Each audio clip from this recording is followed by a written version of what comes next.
প্ৰয়াগৰাজ মহাকুম্ভমেলাৰ যাত্ৰাৰ সময়ত যেতিয়া এজন সাধুক ট্ৰেইনৰ পৰা নমাই দিয়া হ'ল, তাৰ পিছত যি হ'ল সেয়া জানিলে আপুনিও আচৰিত হ'ব। সাধুজনক কৰা এই অপমানৰ কাৰণে সেই স্থানত যি চমৎকাৰ হ'ল সেয়া দেখিলে আপোনাৰো গাৰ নোম শিয়ৰি উঠিব। মহাকুম্ভমেলাৰ মহা আয়োজন চলিছে প্ৰয়াগৰাজত। নতুন বছৰৰ আৰম্ভণিৰ মাহটোত প্ৰয়াগৰাজত যি মহাকুম্ভমেলা হ'বলৈ গৈ আছে, চাৰিওফালে এতিয়া তাৰেই চৰ্চা চলিছে।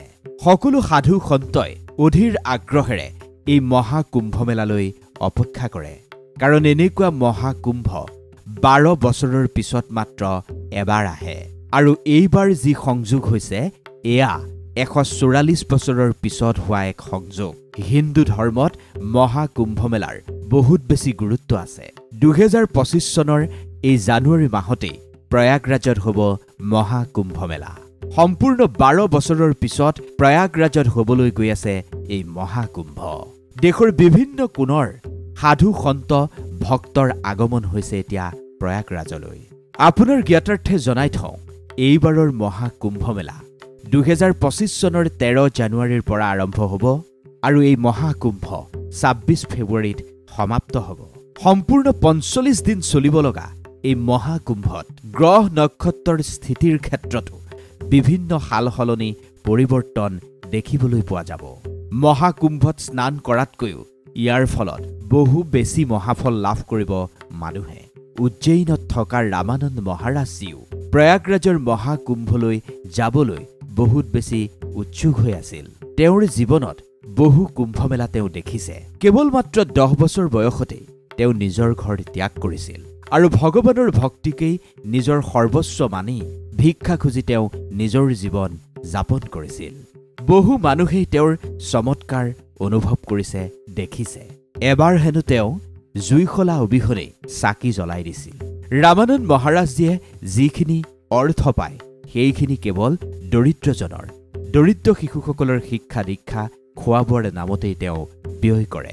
এনেকুৱা দিব্য সন্তক সকলোৱে উজ্জয়িনলৈ আহি সদায় প্ৰণাম কৰে আৰু তেওঁলোক সদায় সেইবাবেই আমাৰ বাবে পূজনীয়। কিন্তু যেতিয়া প্ৰয়াগৰাজ মহাকুম্ভ যাত্ৰাৰ প্ৰসংগ আহে, তাৰ বাবে তেওঁ এমাহ পূৰ্বৰে পৰা প্ৰস্তুতি চলায়।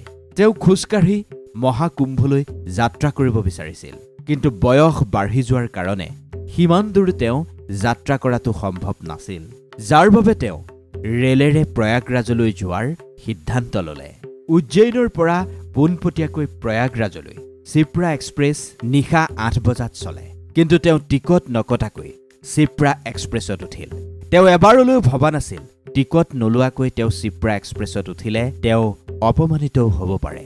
ৰামানন্দ মহাৰাজজীয়ে ট্ৰেইনখনত উঠি ট্ৰেইনখনত এখন খালী আসন দেখি তাতেই কম্বল লৈ শুই গৈছিল। কিন্তু পুৱা 8 বজাত এটা ষ্টেচনত যেতিয়া ট্ৰেইনখন ৰখালে, টিটি আহি সকলোৰে টিকটবোৰ পৰীক্ষা কৰিলে। এজনকৈ সকলো যাত্ৰীয়ে নিজৰ টিকটবোৰ টিটিক দেখুৱাই আছিল। তেনেকুৱাতেই টিটিজনে ৰামানন্দ মহাৰাজজীক টিকট বিচাৰিলে। ৰামানন্দ মহাৰাজজীয়ে ক'লে, মোৰ ওচৰত কোনো টিকট নাই। সাধুসকলতো এনেকৈ অহা যোৱা কৰে, সাধুৱেনো ক'ত টিকট কাটিব? মোৰ ওচৰত ৰাম নামৰ বাহিৰে বেলেগ একোৱেই নাই। মই যেনে তেনে মহাকুম্ভলৈ ওলাই আহিছো আৰু পৰিস্থিতি যেনেকুৱাই নহওক মই যেনে তেনে মহাকুম্ভ পাবগৈ লাগে। তুমি মোক তীৰ্থযাত্ৰাৰ কাৰণে সহযোগিতা প্ৰদান কৰা, ভগৱানে তেতিয়াই তোমাক আশীৰ্বাদ দিব। ৰামানন্দজীয়ে এনেদৰেই ক'লে ৰেলৰ টিটিজনক। কিন্তু সেই টিটিজন বেলেগ ধৰ্মৰ আছিল আৰু তেওঁ নিজৰ ধৰ্মৰ প্ৰতি অত্যন্ত গোড়া আছিল। সাধু মহাৰাজৰ ওচৰত টিকট নথকাৰ বাবে টিটিজনে সাধু মহাৰাজক ককৰ্থনা কৰিবলৈ ধৰিলে। সাধু মহাৰাজক টিটিজনে অপমান কৰাৰ চেষ্টা চলালে। টিটিজনে ক'লে, যদি ৰেলত উঠিবলৈ টিকট কাটিবলৈ আপোনাৰ পইচা নাই, তেন্তে খোজকাঢ়ি প্ৰয়াগৰাজলৈ যাওক। মিছাতে ধন নথকাকৈ ৰেলত উঠে কিয়? সাধু মহাৰাজ আপাৰ বাৰ্থত শুই আছিল। টিটিজনে হাতত ধৰি সাধু মহাৰাজক নিজৰ আসনৰ পৰা নমাই দিলে আৰু দমুহ ষ্টেচনতেই সেই সাধু মহাৰাজক অপমান কৰি ট্ৰেইনৰ পৰা টিটিজনে নমাই দিলে। সেই ষ্টেচনত ৰেলখন 15 মিনিট ধৰি ৰ'ব লগা আছিল। কিন্তু সেই টিটিজনে একেবাৰে জনা নাছিল ৰামানন্দ মহাৰাজজী এজন যে দিব্য সন্ত আৰু এজন চমৎকাৰী সন্ত বুলি। ইয়াৰ পিছত যি হ'ল সেই ঘটনাৰ কাৰণে সমগ্ৰ দমুহ চহৰখনে কঁপি উঠিল। ষ্টেচনত 15 মিনিট ৰোৱাৰ পিছত ট্ৰেইনখনে যেতিয়া পুনৰ যাত্ৰা আৰম্ভ কৰিলে, ৰেলখন আগলৈ নোযোৱাই হৈ থাকিল। এনেকুৱা লাগিল ট্ৰেইনখন যেন একে জেগাতেই ৰৈ আছে। সেই সাধু মহাৰাজ সন্মুখতেই ধ্যানমগ্ন হৈ বহি পৰিল। সকলোৱে ভাবিবলৈ বাধ্য হ'ল ৰেলৰ ইঞ্জিন বিকল হ'ল। আধা ঘণ্টাৰ পৰা এঘণ্টা সময় হ'ল ট্ৰেইনখন আগনবঢ়া হ'ল। ট্ৰেইনৰ চকাই আগবঢ়াৰ নামেই নলয়।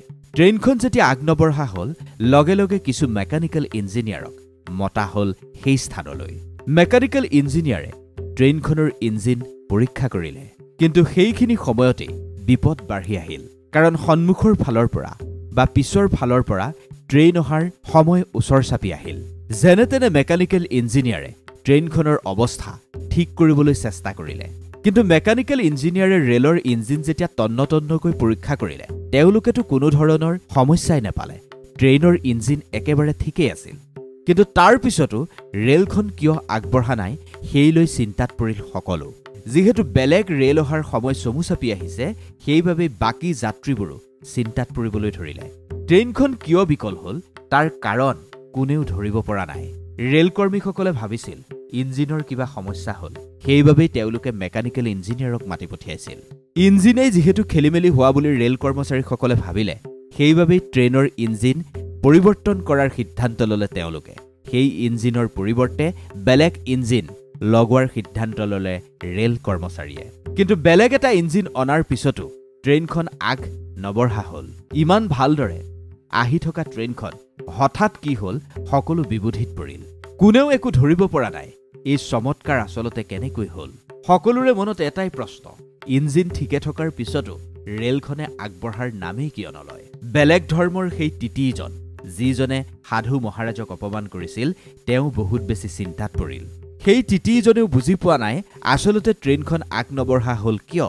তেতিয়াই ৰেলখনত থকা উজ্জয়িনৰ এজন ভক্তই সেই তিতিজনক বুজালে, আপুনি যিজন সাধু সন্তক অপমান কৰি ৰেলৰ পৰা নমাই দিলে, তেওঁ বেলেগ কোনো নহয়। তেওঁ দিব্য সন্ত, তেওঁ চমৎকাৰী ৰামানন্দ মহাৰাজ। আপুনি নাজানে শৈশৱৰ পৰা আজিলৈকে তেওঁ বহু চমৎকাৰ কৰিছে। আপুনি তেওঁক বহুত বেছি অপমান কৰিলে, আপুনি তেওঁক বহুত বেছি ককৰ্থনা কৰিলে, তিৰস্কাৰ কৰিলে, আৰু হাতত ধৰি তেওঁক আসনৰ পৰা টানি আনি আপুনি তেওঁক ৰেলৰ পৰা নমাই দিলে। আপুনি এয়া ঘোৰ পাপ কৰিলে। আপুনি কৰা পাপৰ শাস্তি এতিয়া সকলোৱে ভোগ কৰিবলগীয়া হৈছে।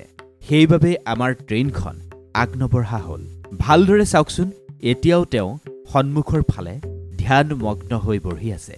কাৰণ তেওঁ ভালকৈ জানে তেওঁক নিনিয়াকৈ এই ট্ৰেইনখন কেতিয়াও আগবাঢ়িব নোৱাৰে। ইচ্ছা কৰিলে তেওঁ ইয়াৰ পৰা আঁতৰিও যাব পাৰে, কিন্তু তেওঁ যোৱা নাই। কাৰণ তেওঁ ভৱিষ্যত জানে। তেওঁক নিনিয়াকৈ যে ট্ৰেইনখন আগ নাবাঢ়ে সেই কথা তেওঁ ভালকৈ জানে। তেওঁ বহুত বেছি চমৎকাৰী বাবা। আপুনি তেনেদৰে তেওঁক অপমান একেবাৰে কৰিব নালাগিছিল। সেই ভক্তজনে তেনেকৈ বুজাই দিয়াৰ পিছত অন্য ধৰ্মৰ সেই তিতিজনে নিজৰ ভুল বুজি পালে।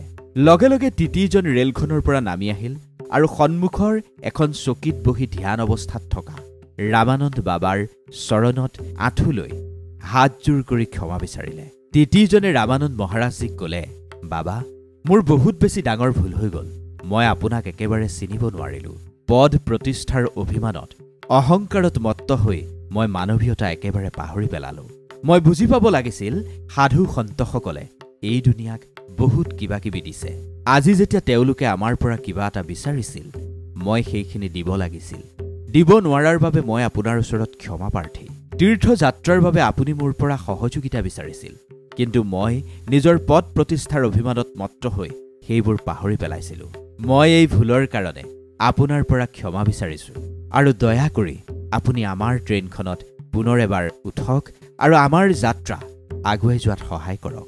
মাজৰাতি তেতিয়া 12 বাজিছিল। পুৱা 8 বজাৰ পৰা ৰাতি 12 বজালৈকে ট্ৰেইনখন দমুহ ষ্টেচনত ৰৈ থাকিবলগীয়া হৈছিল, কাৰণ ট্ৰেইনখনৰ ইঞ্জিন ঠিকে থকাৰ পিছতো ট্ৰেইনখন আগবাঢ়িব পৰা নাছিল। সন্মুখৰ পৰা আৰু পিছফালৰ পৰা কেইবাখনো ট্ৰেইন অহাৰ সময় তেতিয়া চমু চাপি আহিছিল। সেইবাবেই অন্য ধৰ্মৰ তিতিজনে সাধু মহাৰাজক কাটৰ অনুৰোধ কৰিলে। তিতিজনে সাধু মহাৰাজক ক'লে, হে বাবা, আপুনি যদি এতিয়া আমাৰ এই ট্ৰেইনখনত আমাৰ লগত নবহে, আমি যদি আগুৱাই যাব নোৱাৰোঁ, তেন্তে কিমান যাত্ৰীৰ জীৱন বিপদাপন্ন হৈ পৰিব তাৰ কোনো নিশ্চয়তা নাই, কাৰণ বেলেগ ট্ৰেইন অহাৰ সময় চমু চাপি আহিছে। ৰামানন্দ মহাৰাজজীয়ে নিজৰ ভক্তক বহুত বেছি ভাল পাইছিল আৰু প্ৰতিজন ভক্তৰ মাজতেই ভগৱানৰ ৰূপ তেওঁ দেখা পায়। ৰামানন্দ মহাৰাজজীয়ে কোনো যাত্ৰীৰ জীৱন বিপদৰ মুখলৈ ঠেলি দিব বিচৰাই নাছিল। কিন্তু ট্ৰেইনখনত উঠাৰ পূৰ্বে বাবাই সেই তিতিজনৰ সন্মুখত এটা চৰ্ত ৰাখিলে। যদি কোনোবা সাধু, যদি কোনোবা অসহায় ব্যক্তিয়ে টিকেট অবিহনেই এই ট্ৰেইনখনত উঠে, তুমি তেওঁৰ সমস্যা বুজি তেওঁক সহযোগিতা আগবঢ়াব লাগিব। অসহায়জনক, সাধু সন্তজনক টিকট নকটাৰ কাৰণে তুমি কিন্তু অপমান কৰিব নোৱাৰিবা। তেওঁলোকে কি সমস্যাত পৰি টিকট নকটাকৈ ৰেলখনত উঠিব লগা হ'ল, সেয়া তুমি উপলব্ধি কৰিবলৈ চেষ্টা কৰিব লাগিব। দ্বিতীয় চৰ্তটো হ'ল, এই মহাকুম্ভমেলাৰ সময়ছোৱাত যদি কোনো লোক তীৰ্থযাত্ৰাৰ কাৰণে আহে, তুমি তেওঁৰ ওচৰত টিকট বা পইচা আছে নে নাই সেয়া চাব নোৱাৰিবা। সেই তীৰ্থযাত্ৰালৈ অহা মানুহজনক তেওঁৰ যাত্ৰাত তুমি সহযোগিতা কৰিব লাগিব। তেতিয়া তুমিও তাৰ পুণ্যফল লাভ কৰিবা, কিয়নো কাৰোবাক তীৰ্থযাত্ৰাত সহযোগ কৰা বা কাৰোবাক তীৰ্থযাত্ৰালৈ লৈ যোৱাটো আটাইতকৈ ডাঙৰ পুণ্য বুলি গণ্য কৰা হয়। তিতিজনে ৰামানন্দ মহাৰাজৰ দুয়োটা চৰ্তই স্বীকাৰ কৰিলে আৰু সন্মান সহকাৰে ৰামানন্দ মহাৰাজজীক ট্ৰেইনখনলৈ আদৰি নিলে তিতিজনে, আৰু যিখন আসনত ৰামানন্দ মহাৰাজজী শুই আহিছিল সেইখন আসনতেই তেওঁক বহিবলৈ দিলে। আৰু চমৎকাৰ কি হ'ল জানেনে? 5 ঘণ্টা ধৰি আগুৱাব নোৱাৰা সেই ট্ৰেইনখনে ৰামানন্দ মহাৰাজজী উঠাৰে লগে লগে আগুৱাব পাৰিলে। এটা ডাঙৰ শব্দ কৰি ট্ৰেইনখন আগুৱাবলৈ আৰম্ভ কৰিলে। যেতিয়াই লোকো পাইলটে ট্ৰেইনখন আগবঢ়াব বিচাৰিলে, লগে লগে ট্ৰেইনখন আগুৱাবলৈ ধৰিলে। ৰামানন্দজী মহাৰাজৰ আদেশৰ কাৰণেই যেন ট্ৰেইনখন ৰৈ আছিল, তেনেকুৱাই অনুভৱ হ'ল সকলোৰে। ৰামানন্দ মহাৰাজজী ট্ৰেইনত বঢ়াৰে লগে লগে ট্ৰেইনখন আগুৱাবলৈ ধৰিলে। এয়া সঁচাকৈ বহুত বেছি ডাঙৰ চমৎকাৰ আছিল। ট্ৰেইনখনত বহি থকা প্ৰতিজন যাত্ৰীয়ে এয়া ভালদৰে অনুভৱ কৰিলে, আৰু ট্ৰেইনখনত যিমানে এই বিষয়টো অনুভৱ কৰিলে, সকলো ৰামানন্দ মহাৰাজজীৰ ভক্ত হৈ পৰিল। সন্ধিয়া 4:30 বজাত ট্ৰেইনখন গৈ প্ৰয়াগৰাজত উপস্থিত হ'ল। ৰামানন্দ মহাৰাজজী ট্ৰেইনখনৰ পৰা নমাৰ পিছতেই বিভিন্ন যাত্ৰীয়ে তেওঁক লগ পাবলৈ দৌৰি আহিল। ৰামানন্দ মহাৰাজজীৰ সেই চমৎকাৰ তেওঁলোকে অনুভৱ কৰিলে। এই চমৎকাৰী ঘটনাৰ পিছতেই প্ৰয়াগৰাজৰ মহাকুম্ভলৈ যাত্ৰা কৰা ভক্তৰ সংখ্যা বহু বেছি বৃদ্ধি হ'ল। ৰামানন্দ মহাৰাজজী সেই মহাকুম্ভত উপস্থিত হোৱাৰ পিছতেই দেশৰ বিভিন্ন প্ৰান্তৰ পৰা অহা ৰেলসমূহত প্ৰয়াগৰাজলৈ অহা যাত্ৰীৰ সংখ্যা বাঢ়িবলৈ ধৰিলে, ভক্তৰ সংখ্যা বৃদ্ধি পালে।